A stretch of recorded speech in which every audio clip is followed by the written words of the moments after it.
Um, Listen, I talk to a lot of artists whose work isn't selling like they want it to sell. It's not enough to give them stability, and I think there's one thing that could make a difference. So, look, I've been in marketing since the 80s. Actually, I started out. I left school, went to study computer science at Leeds University.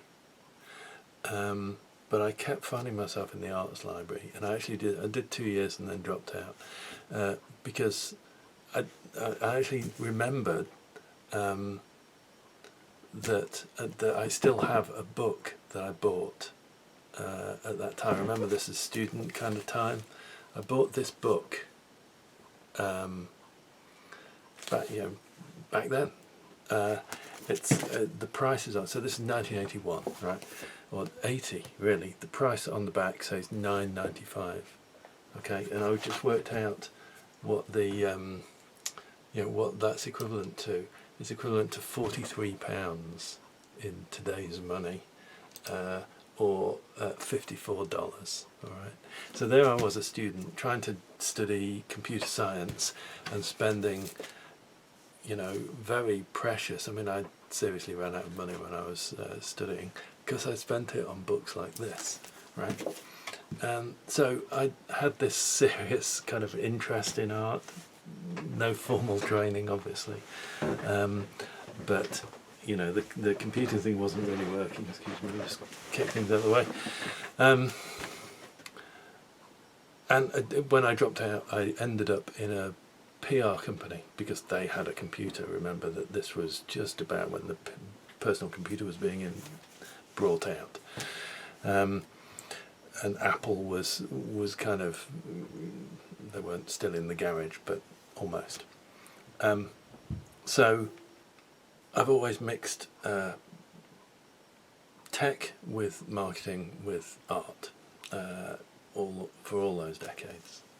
And when I moved here, and I'm in Scarborough now, we got involved with the local artist community, and I remember long conversations with artists about selling art, and I used to run up against. I was a marketer, and I was kind of saying, you have to market to. You have to produce something that's saleable, and I remember one particular kind of drunken evening, talking to a really good friend, who was like, "Well, I don't make saleable art. I make installations, and it's not about. I don't want to be troubled with making stuff that sells, right?"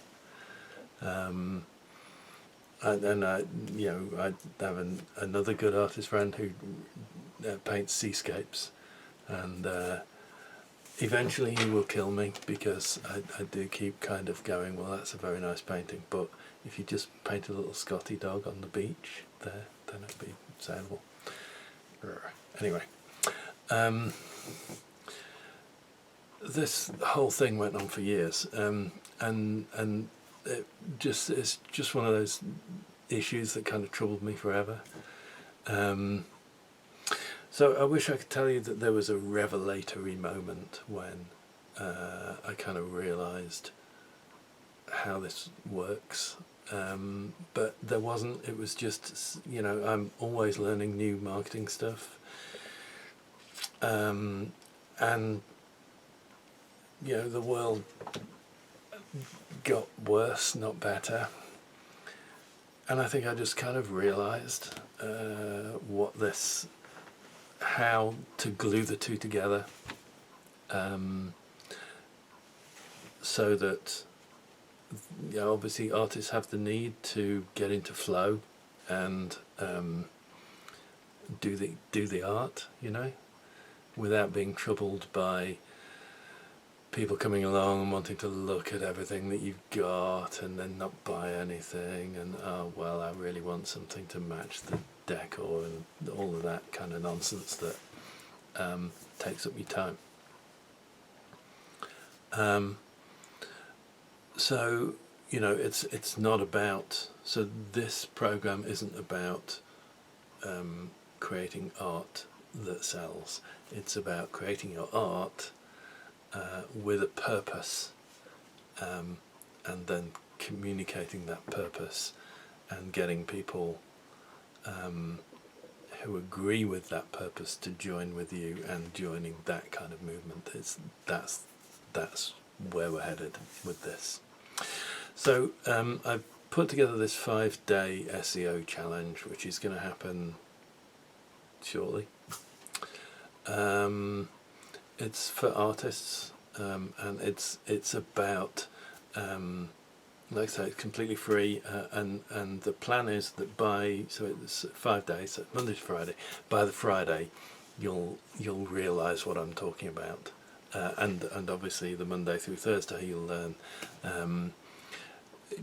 quite easy stuff about SEO. SEO can get quite technical, but I think unless you're doing, if you're Amazon, then you need to know your stuff, or if you're battling Amazon, you need to know your stuff. But this isn't terribly hardcore, competitive stuff. You just need to understand some core principles about SEO. So we'll do those kind of Monday to Thursday. Each one of those will actually be revelatory, but the Friday one is what I'm talking about here. It's the one big thing that will hopefully change the way you approach how you communicate about what you're doing, and actually how you understand what you're doing as well. So I'm pretty excited by that. Join in. We'll do a load of kind of hand-holding stuff, and I'll just kind of walk you through it. Any questions you can yell, sign up, and I'll see you in the 5-day challenge. Alrighty, take care.